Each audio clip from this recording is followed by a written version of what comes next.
Hello, here we are with another part of the Civil Rights Movement, part two.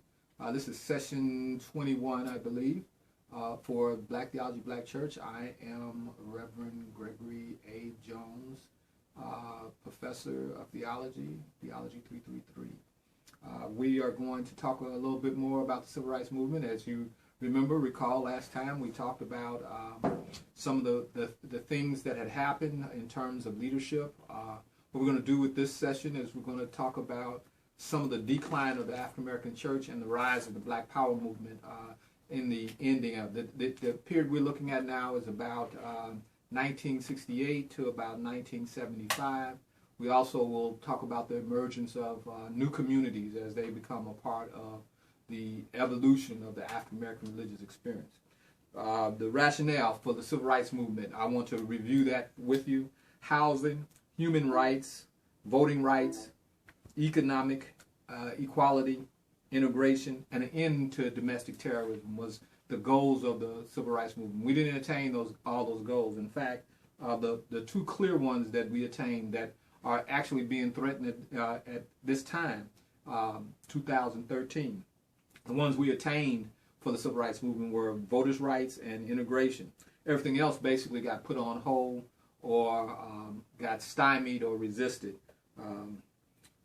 Because of the Civil Rights Movement, there was a loss and decline of churches in general in the African American community. But particularly, I want to give you some listings of other things that happened in that supported the decline of the African American church during this time. There was a loss of decline of churches, of course. Leaders were killed. I mentioned them last time, but I'll tell you again. The two most important ones that I think or three, were Medgar Evers, Martin Luther King, Malcolm X. But there were others, Patrice Lumumba. There were people being killed all over the world in relationship to the Civil Rights Movement that was happening, as we talked about last time, was a global effort. And so we see deaths and imprisonments taking place all over the global community. There was a loss of finances of the African American church due to the Civil Rights Movement.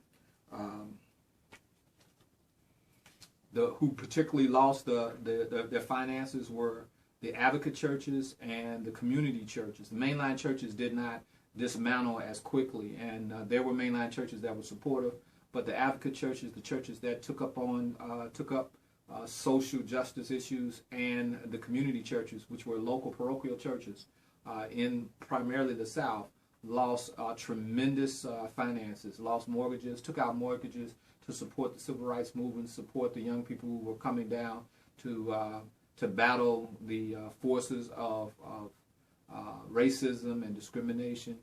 Those churches lost everything. The churches lost its moral authority and influence in the African American community.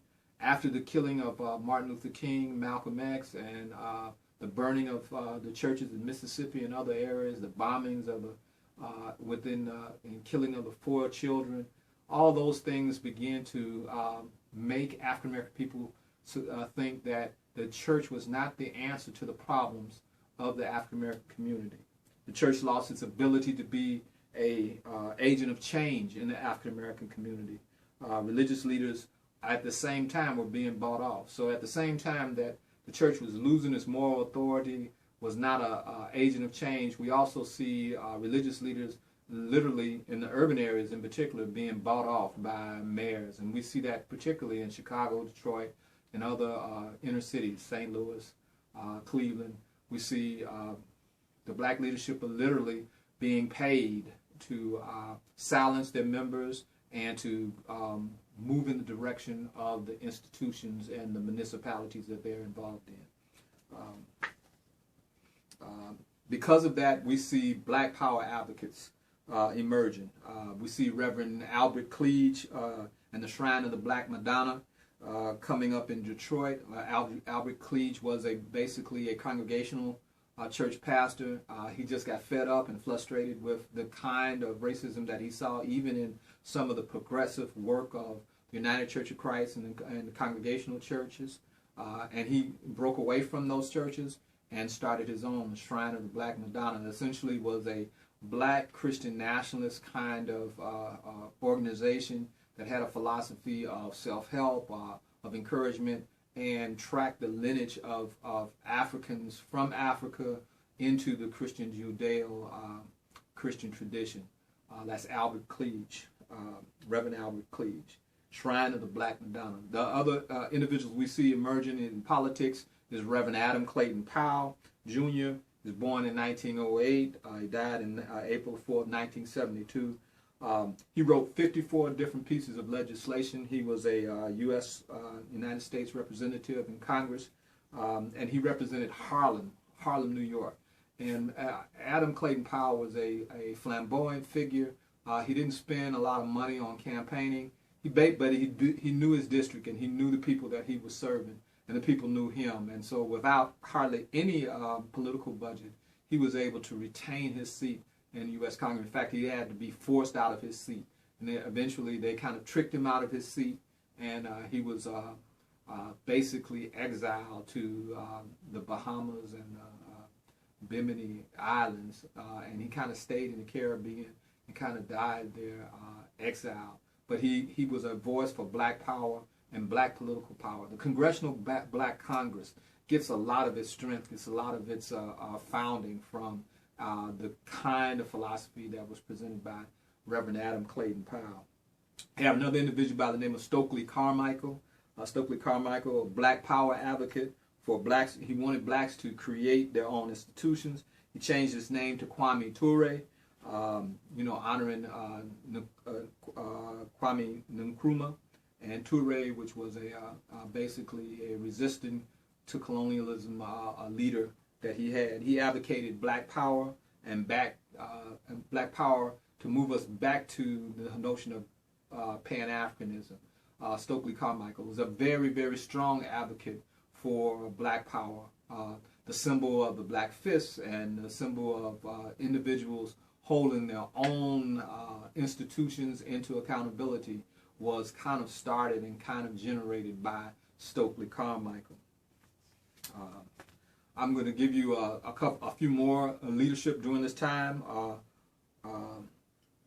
Luranga Ron Karinga founded the Black Cultural Nationalism. We have Leroy Jones, he poet and a activist. That the most famous poem that is known by Leroy is "Somebody Blew Up America." Hakeem Madhubuti writing "Plan to Planet," which was a famous book during the time that I was growing up, which was a cultural book that helped us regain our understanding and insight in terms of African institutions. These individuals were with Karanga, the radical left of Pan-African nationalist educators. And we see Kwanzaa coming out of some of Karanga's work. We see cultural holidays. We see individuals essentially taking a more firm position in terms of Pan-Africanism and black nationalism with these leaders' prophetic kinds of contributions. We also see on the political scene, we see individuals like H. Rap Brown, radical black leadership, Angela Davis. We see Huey P. Newton and Bobby Seale with the Black Panther Party. We see Eldridge Cleaver also with the Black Panther Party, writing works and sharing works. Eldridge Cleaver, I remember reading Eldridge Cleaver's Soul on Ice. We see local organizations beginning to organize themselves. Especially young men organizations begin to organize themselves, most notably the Black Keystone Nation and Jeff Ford, who goes on later to organize the El Rukns. And I want you to take a very serious look at the need for African-American males to respond in the positive and organizing themselves and developing associations given the turbulent times. You got to understand what was going on.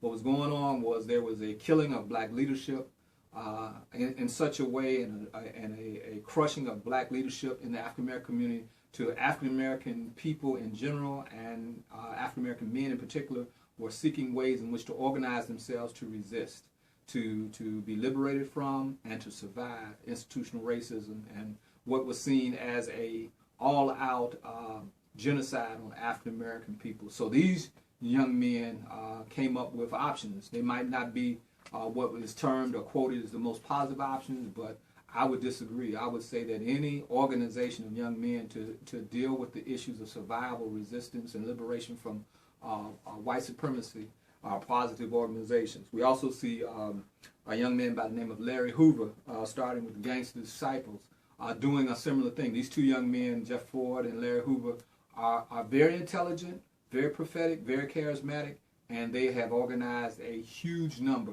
of young men to deal with an ongoing issue of white racism in America. And we have to accept the reality of that as opposed to acting on it in a negative or positive way. We just have to look at the fact of the work that has been done. Some advocates of nationalist ideology or socialist ideology, we see other organizations beginning to form themselves out. Organizations like the Symbionese Liberation Army. The Symbionese Liberation Army kidnapped Patty Hearst. You remember that? Robbed a couple of banks. I remember seeing them completely destroyed in a house in Los Angeles, I believe. They completely just imploded the house with gunfire. This was something that was going on during all the turbulent times of the 1960s. There was another organization called the Students for a Democratic Society, SDS, and there was a faction, the Weatherman faction, which was basically a radical white group that was basically a socialist kind of social democratic group that were raising issues and marching and challenging the political institutions of the time. We also see organizations coming out of the Hispanic community. We see the FALN, the Armed Forces for National Liberation, coming basically out of the Puerto Rican community, but also touching Machica or Mexican community and Mesoamerican community, raising issues of liberation as well. Of course, we have some of the more famous ones like the Black Panther Party with Bobby Seale, Fred Hampton. I was in Chicago when Fred Hampton and Mark Clark were both murdered by the Chicago police. The Black Panther Party had started a free breakfast program and was trying to feed kids on the West Side. And these were kind of radical organizations that were trying to help the community, but at the same time were in opposition and in resistance to the kinds of oppression that was coming from the local law enforcement and the military forces of America. So we see a continued suppression and oppression of African Americans' aspiration with these kinds of groups, and as a reaction to these kinds of groups. These are just a few of the leaders of that turbulent time. The communities of color were flooded with, for example, heroin and cocaine was flooded in the communities, 1960s, 1970s, early 1970s, mid-1970s. We see heroin, cocaine, and then crack cocaine coming into the communities. Young men were coming out of Vietnam with strong habits. In Vietnam, you could get a 55 caliber shell of what they would call 100% heroin for like $5 or $10. Those gentlemen were coming home with significant habits, and they were literally let loose on the community. You know, as when we talk about veterans, African American veterans in general, came home with strong habits and had to deal with the reality of a heroin habit in a society that was not prepared to deal with the kind of problems that they brought with them with that kind of addiction.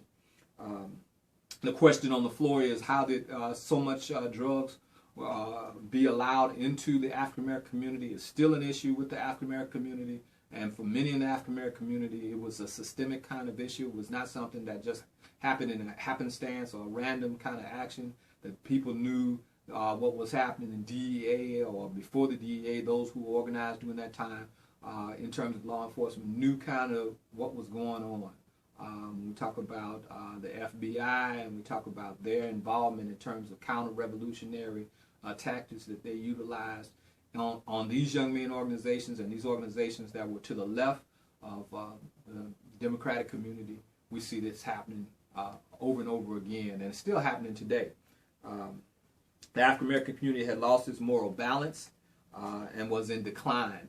The moral balance was lost with basically the decline of the churches. The community regained its footing by finding strength in new religious communities. Some of the new religious communities that we see emerging, and we'll talk about these a little. I will give you some assessment of some of these newly formed religious communities: Black Hebrew Israelites, Black Jews, and young men associations, what I call young men associations, what others call gangs.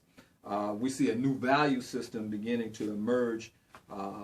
We see hip-hop music beginning to take hold and emerge from the ruins of the decline of the African-American churches. And we see also some divisions that's become more pronounced in the African-American community. Primarily, these divisions are class divisions in the African-American community. I told you it was going to come up again, and here it is. It is prominent now in terms of the African-American church today and in the African-American community today. You cannot get away from the reality that there's a class conflict that's taking place in the African-American community. Generational, there's a generation gap that's very, very prominent in the African-American community between the young people and the old people. There are divisions on and on again in terms of music, in terms of literature, in terms of information, in terms of how people see the solving of problems in our community. It's one of the major kinds of concerns that we see the newly emerging African-American religious communities are trying to get a grip on. And then the doctrinal divisions dividing the religious community during this period. People of different religious doctrines and tenets are beginning to emerge and form themselves now and in this period of time. And so doctrinal difference play a huge part in terms of the divisions of churches in the African-American community. So not only do we have the general sociological divisions of mainstream advocacy and community churches dividing the aspiration of the African-American religious experience, we see a decline in the traditional churches, and we see emerging this class, generational, and doctrinal difference taking place in the African-American community that impacts the African-American religious experience. We'll talk about more of that next time, the rise of mega churches and where the African-American church is today.